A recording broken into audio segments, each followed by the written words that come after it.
So who's excited to be here? Excuse me? Can you do it again, please? Hey! Yeah! So I'm going to take you guys on a little adventure. But first a little bit about me. When I was a wee little squirt blossom, I moved from Bangladesh, the curry capital of the world, to America, the Big Mac capital of the world. And I don't remember much from that plane ride over, except that I was afraid. I was afraid because the world was much bigger than me, but smaller than my imagination. I do remember, however, that the plane experienced quite a bit of turbulence, and I regurgitated the contents of my Bangladeshi culture onto my mother's unfortunate lap. To this day, sweet rice cakes and spicy lamb curry still don't settle well in my stomach. From a young age, my parents drilled into my head two very important concepts. One, you're going to be a doctor. No exceptions. And two, always stay close to your roots. And for that reason alone, I grew up believing that I was a plant. I would go out to a park and see all my long-lost brethren. And it was a very awkward childhood. It didn't help that my parents said I was down to earth because I'm short. And staying close to my roots was the reason why my family and I revisited Bangladesh for the first time when I was 12 years old. I didn't know much about the country except that it was poor and it flooded a lot. But despite this, my mother used to tell me of her awesome childhood in Bangladesh. For instance, after school, she would hide mowing the rice paddies outside her neighborhood, and as an unsuspecting farmer or fisherman were to walk by, she would just jump out and scare the curry out of them. No, I'm being serious. These farmers just dropped their curry they brought in. And I wanted to experience this. I wanted to have this sort of Jungle Book adventure with dancing bears and all that cool stuff. But I found the exact opposite of that when I got there.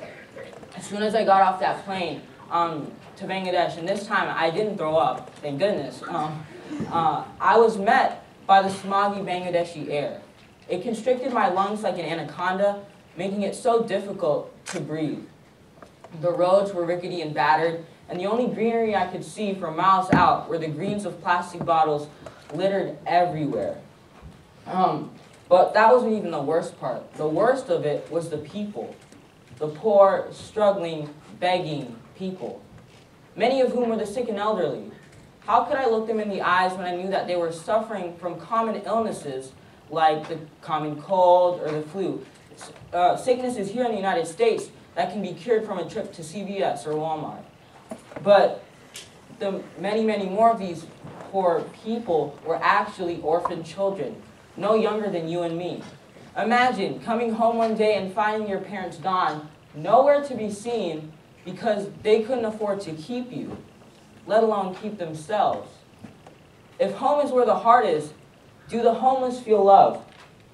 I felt an emptiness, not in my stomach like the millions of starving people, but in my soul. And so days passed and I visited a small park, one of the few public green spaces in the capital city of Dhaka. And even that place was not bereft of the constant reminder of poverty. There was only one playground for the whole park and a polluted stream that went by. But one corner of the park in particular caught my eye. It was a group of homeless boys that were selling flowers they had picked up from the exact same park to get something to eat. The Bangladeshi people called them to Tokai, the forgotten boys of Bangladesh. And I watched for several minutes as people just ignored them, walked by them, and more often than not, just walking straight through them. And I felt bad because at the end of the day, I was guaranteed food, and they were not. So I went and bought flowers from these boys. And at this point in my life, I thought I was helping these children. But in reality, they were helping me. See, they were smelly, and they didn't know what school was, and they were poor, and they had flies buzzing around their ears. And yes, they were sad, incredibly sad, but they were positive. Even though chance and circumstance took away their lives, liberties, and pursuits of happiness, there were two things that could not be taken away from them. One, the Tokai had memories of each other.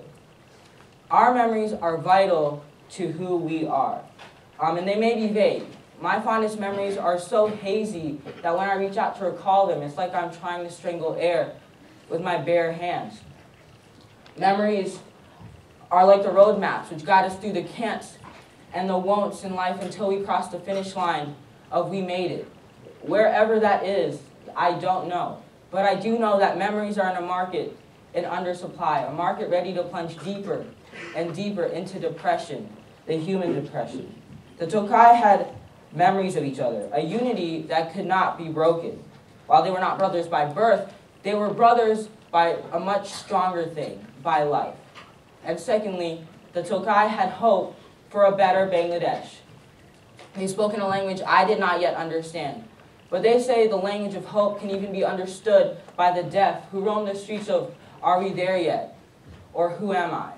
They had all these creative ideas and solutions to Bangladesh's plethora of problems. They did not want to sit there and watch life pass them by. But poverty silenced their voices.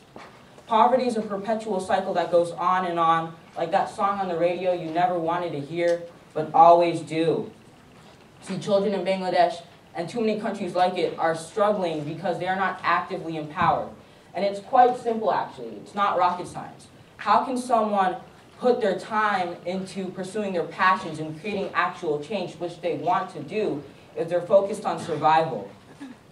To alleviate poverty is to give young people a say in things. And to have a say in things is to have passion. And I know passion is the word that's thrown around a lot, especially in our generation. We have passion this, passion that, passion fruit. Passion fruit? But I didn't realize the significance of passion until a day after school. So how many of you are student athletes? Let me see a show of hands. How many of you have played a sport? Anything? Anything at all? Okay, a good bit of you. So my team from school just made the playoffs, and my coach decided to go all crazy on us and ramp up practice. So I came home one day with bruises and cuts and sweatiness and disgusting stuff. And I had an AP chemistry test the next day, and I was not going to fail this one. I promised myself that. Days like that made me never want to go back to math team practice ever again. So naturally, I did what any productive teenager would do. Procrastinate. I found myself gravitating towards the TV remote, slowly but surely, and flipping through the channels, one after another, until it hit me. I had an epiphany at the weirdest times to have an epiphany. On the screen was a brilliant young lady who said something that changed my life forever. And she said, and I quote, "A dollar makes me holla, honey boo boo." Ladies and gentlemen, honey boo boo was onto something. She's a genius. Why don't people give her credit? Look, she found what made her holler. Her passion. Passion is a compelling force that allows us to accomplish the unaccomplishable, to make possible the seemingly impossible.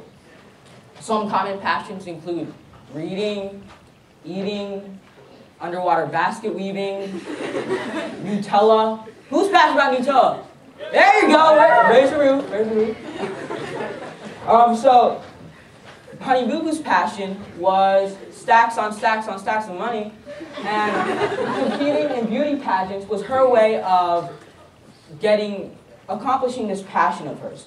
And so passion is divided into two parts, the dreaming and the doing. And as young people, I think we're often stuck on that first part, the dreaming.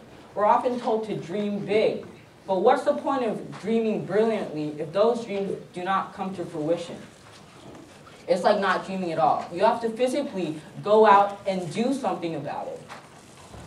Oftentimes, people assume I'm a guru. I don't know why. So they come up to me and they're like, "Hey Steve, why did I wanna get an A on this test, this language arts test?" Okay, that's great. You want it, but what are you actually going to do to get that? To get an A on that language arts test, you have to read SparkNotes. Before finding my passion, my life consisted of this very, very interesting routine, this daily routine. Wake up. How many of you wake up? That's good, that's good. I'm glad. Eat soggy cereal, go to school, study, eat soggy rice, sleep. Lather, rinse, and repeat 365 days a year. Bereft of a passion of something greater than myself, days became undistinguishable. I realized that I was not living life, but rather I was letting life pass through my fingertips. Sure, I was alive, I was breathing and conducting electrical synapses in my brain, but so were 7 billion other people on the earth at the exact same time. What made me different from them? What set me apart? I was a number, a statistic, not an individual. I found something that I like to do. I like to empower people, and I like to make people laugh. And I found a way to combine those two things by working with environmental organizations and speaking and just, goofing off. Just goofing off. And so through those ways, I found a way to do something that was greater than myself. You can plan all you want, but the only way to do it is just to do it. Most people's destinies are not predetermined. They're not written down on a piece of paper and what you want to accomplish. Once one thing gets done, that opens up so many more horizons for you. So because at the end of the day, there's never been anyone like you in history ever before. And there will never be anyone like you in history for history to come. So just think about all that potential you have to create change. You have that spark. You have that potential. But you have to do something and act upon it. So the easiest thing you can do is just to be like Honey Boo Boo and find what makes you holler. Thank you very much.